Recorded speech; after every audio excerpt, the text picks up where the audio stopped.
इतिहास में आप जानते हैं कुछ अध्याय स्याही से नहीं बल्कि लहू से लिखे जाते हैं। और कैलेंडर पर कुछ तारीखें सिर्फ दिन नहीं बताती, वो एक पूरी सभ्यता के जमीर पर लगा कभी न भरने वाला जख्म बन जाती हैं। आज हम इतिहास के उसी लहू से सने पन्ने को पलटेंगे, एक ऐसे ही जख्म की दास्तान सुनेंगे। ये दास्तान है जलियांवाला बाग की। 13 अप्रैल 1919 ये सिर्फ एक तारीख नहीं है, ये इंसानियत के इतिहास पर एक ऐसा दाग है जिसे वक्त की सदियां भी नहीं धो पाई हैं। ये हिंदुस्तान की धरती पर एक ऐसा घाव है जो आज भी महसूस होता है। अमृतसर के बीचों बीच एक बाग था जहां बैसाखी पर मेले लगते थे, जहां जिंदगी खिलखिलाती थी। पर उस एक शाम ने उस चमन को एक खामोश कब्रिस्तान में बदल दिया। तो चलिए आज इस पूरी कहानी को परत दर परत समझते हैं। हम जानेंगे कि कैसे एक काले कानून ने जुल्म की नींव रखी, फिर देखेंगे कि कैसे विरोध की एक चिंगारी भड़की, और फिर बात करेंगे उन 10 मिनटों की जिसने इतिहास का रुख हमेशा के लिए मोड़ दिया। हम झूठ के पर्दों को हटाकर सच का हिसाब देखेंगे, इंतकाम की एक अमर कहानी सुनेंगे और जानेंगे कि कैसे इस हत्याकांड ने आज़ादी की आग को वो मशाल दी जो फिर कभी नहीं बुझी। देखिए, ये जो कत्लेआम था, ये कोई अचानक हुई घटना नहीं थी। नहीं, ये उस लावा का नतीजा थी जो बरसों से हिंदुस्तानियों के दिलों में खौल रहा था। पहला विश्व युद्ध खत्म हो चुका था। लाखों हिंदुस्तानी सिपाहियों ने ब्रिटिश हुकूमत के लिए अपनी जानें कुर्बान की थीं। बदले में उम्मीद थी सम्मान की, कुछ हक की, शायद आज़ादी की तरफ एक कदम की। लेकिन मिला क्या? सिर्फ धोखा। इनाम के तौर पर अंग्रेजों ने तोहफे में दिया एक ऐसा कानून जिसे इतिहास ने काला कानून कहा, रॉलेट एक्ट। सोचिए जरा, ये कानून इंसाफ का गला घोंटने वाला एक फरमान था। ये हिंदुस्तान के स्वाभिमान पर एक सीधा हमला था जिसने पूरे मुल्क को गुस्से की आग में झोंक दिया। इस कानून के तहत ब्रिटिश सरकार किसी भी हिंदुस्तानी को सिर्फ शक की बुनियाद पर बिना किसी मुकदमे के अनगिनत समय के लिए जेल में डाल सकती थी। मतलब ना कोई वकील, ना कोई दलील, ना कोई अपील, सिर्फ शक और सजा। ये लोगों के बुनियादी वजूद पर हमला था और इसी जुल्म ने देशव्यापी बगावत को जन्म दिया। इस काले कानून के खिलाफ पूरे देश में एक आवाज गूंजी। मोहनदास करमचंद गांधी ने राष्ट्रव्यापी सत्याग्रह और हड़ताल का आह्वान किया, और इस आंदोलन का ज्वालामुखी बना पंजाब, जहां आज़ादी की लौ सबसे ज्यादा धधक रही थी। अमृतसर में आज़ादी के 2 बड़े चेहरे थे, डॉक्टर सैफुद्दीन किचलू और डॉक्टर सत्यपाल। 10 अप्रैल को अंग्रेजों ने उन्हें धोखे से गिरफ्तार कर लिया। इस खबर ने शहर में जैसे आग लगा दी। हजारों की तादाद में लोग सड़कों पर उतर आए। जवाब में अंग्रेजों की गोलियां चलीं और शहर में मार्शल लॉ लगा दिया गया। यानी अब 4 लोगों का एक साथ खड़ा होना भी जुर्म था। अमृतसर बारूद के एक ऐसे ढेर पर बैठा था जिसमें बस एक चिंगारी की देर थी। और वो चिंगारी लगी 13 अप्रैल 1919 को। बैसाखी का दिन था, खुशियों का, फसल का, उत्सव का दिन। दूर दराज के गांव से किसान, व्यापारी, परिवार, औरतें, बच्चे, बूढ़े सब अमृतसर के मशहूर जलियांवाला बाग में उत्सव मनाने जमा हुए थे। बाग में करीब 20,000 लोग थे। इनमें से बहुत से तो वो लोग थे जिन्हें ये तक नहीं पता था कि शहर पर मार्शल लॉ का साया है। अब जरा इस बाग की बनावट को समझिए। ये चारों तरफ से ऊंची इमारतों और दीवारों से घिरा था। अंदर आने और बाहर जाने का सिर्फ एक ही तंग रास्ता था, एक ऐसा रास्ता जो कुछ ही देर में मौत का दरवाजा बनने वाला था। शाम के 5:30 बजे ब्रिगेडियर जनरल रेजिनाल्ड डायर 90 सैनिकों की टुकड़ी के साथ उस तंग रास्ते पर आ खड़ा हुआ। उसके हाथ में भरी हुई राइफलें थीं और दिल में नफरत।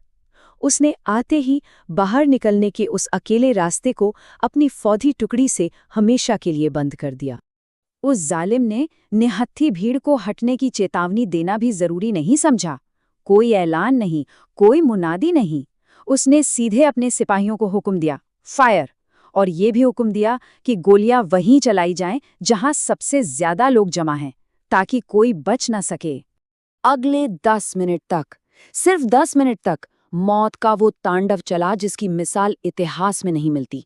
एक बंद अहाते में 20,000 निहत्थे लोग और उन पर बरसती सैकड़ों गोलियां। भगदड़ मच गई। लोग दीवारों पर चढ़ने की कोशिश करने लगे, एक दूसरे पर गिरते पड़ते जान बचाने के लिए भागने लगे। करीब 1650 राउंड गोलियां चलाई गईं। गोलियां तब तक चलती रहीं जब तक वो खत्म नहीं हो गईं। जब हर तरफ से मौत बरस रही थी तो लोगों को बचने का एक ही रास्ता दिखा, बाग के बीच बना हुआ एक कुआं। जान बचाने की उम्मीद में सैकड़ों लोग उस कुएं में कूद गए। कूदने वालों में वो माएँ भी थीं जिन्होंने अपने जिगर के टुकड़ों को सीने से लगा रखा था। जब गोलियां खत्म हुईं और बंदूकें खामोश हुईं तो पूरा बाग लाशों से पट चुका था। डायर अपनी फौज के साथ ऐसे चला गया जैसे कुछ हुआ ही न हो। शहर में कर्फ्यू था, कोई अपने जख्मी को उठाने नहीं आ सका। वो पूरी रात वही तड़पते रहे, कराहते रहे और सुबह होने से पहले ही दम तोड़ गए। इसके बाद शुरू हुआ झूठ का खेल। अंग्रेजों की हंटर कमीशन रिपोर्ट ने कहा कि मरने वालों की संख्या सिर्फ 379 थी, लेकिन भारतीय राष्ट्रीय कांग्रेस की तहकीक ने बताया कि 1000 से ज्यादा लोग शहीद हुए थे और 1500 से ज्यादा जख्मी थे। अंग्रेजी हुकूमत अपनी क्रूरता को आंकड़ों के नीचे दफनाना चाहती थी, लेकिन सच्चाई कहीं ज्यादा खौफनाक थी। और जनरल डायर, उसे कोई पछतावा नहीं था। जब हंटर कमीशन ने उससे सवाल पूछे तो उसने बेशर्मी और गुरूर से कहा, मेरा मकसद भीड़ हटाना नहीं था, बल्कि हिंदुस्तानियों के दिलों में दहशत पैदा करना था, उन्हें एक सबक सिखाना था। उसने ये भी कहा कि अगर उसकी बख्तरबंद गाड़ियां उस तंग गली में घुस पाती तो वो मशीन गन से भी गोलियां चलवाता। लेकिन जिस मिट्टी को अंग्रेजों ने खून से सींचा था, उसी मिट्टी से इंतकाम का एक फूल भी खिला। उस खूनी शाम में उसी बाग में एक नौजवान था जो लोगों को पानी पिला रहा था। नाम था उधम सिंह। उसने अपनी आंखों से वो कत्लेआम देखा और उसी दिन उस खून से सनी मिट्टी को हाथ में उठाकर एक कसम खाई। उधम सिंह ने अपनी पूरी जिंदगी उस एक कसम के नाम कर दी। उसे पता था कि असली गुनहगार सिर्फ जनरल डायर नहीं, बल्कि पंजाब का गवर्नर माइकल ओ डायर था, जिसने इस नरसंहार का आदेश दिया था। 1-2 साल नहीं, पूरे 21 साल तक उधम सिंह के सीने में इंतकाम की आग जलती रही और 21 साल बाद 1940 में लंदन में उसे अपना मकसद पूरा करने का मौका मिला। 13 मार्च 1940 लंदन का कैक्सटन हॉल। जैसे ही माइकल ओ डायर मंच से उतरा, उधम सिंह ने अपनी रिवॉल्वर से गोलियां उसके सीने में उतार दीं। ओ डायर वहीं ढेर हो गया। उधम सिंह भागे नहीं, उन्होंने खुद को गिरफ्तार होने दिया और कहा, मैंने अपना फर्ज पूरा कर दिया। 31 जुलाई 1940 को वो शेर हंसते हंसते फांसी के फंदे पर झूल गया। जलियांवाला बाग का नरसंहार हिंदुस्तान की आज़ादी की लड़ाई का एक निर्णायक मोड़ साबित हुआ। उस एक दिन ने करोड़ों हिंदुस्तानियों की आंखों से अंग्रेजी इंसाफ का पर्दा हमेशा के लिए हटा दिया। ये वो घटना थी जिसने पूरे देश को एक साथ, एक इरादे के साथ खड़ा कर दिया।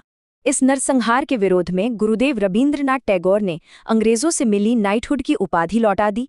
उन्होंने वाइसरॉय को खत में लिखा कि जब मेरे देशवासियों पर ऐसा जुल्म हो रहा हो तो कोई भी सरकारी सम्मान मेरे लिए सिर्फ अपमान का प्रतीक है। और यहीं से महात्मा गांधी को यकीन हो गया कि अब अंग्रेजों से सहयोग का कोई रास्ता नहीं बचा है। इसी घटना ने असहयोग आंदोलन की बुनियाद रखी, जिसने आज़ादी की लड़ाई को कुछ पढ़े लिखे लोगों के दायरे से निकालकर हिंदुस्तान के हर घर, हर गांव तक पहुंचा दिया। ये वो चोट थी जिसने आज़ादी की ऐसी आग जलाई जो 1947 में हिंदुस्तान को आज़ाद कराकर ही शांत हुई। आज भी अगर आप जलियांवाला बाग जाएं तो दीवारों पर गोलियों के वो निशान मौजूद हैं। वो सिर्फ निशान नहीं हैं, वो ब्रिटिश साम्राज्य के ताबूत में ठोकी गई कीलें हैं जो हमें उन कुर्बानियों की कहानी सुनाती हैं। ये दास्तान हमें याद दिलाती है कि हमारी आज़ादी खैरात में नहीं मिली, इसकी कीमत उन मासूमों के खून से चुकाई गई है। सवाल ये है कि उन शहीदों की याद आज के हिंदुस्तान से क्या मांग करती है। जय हिंद।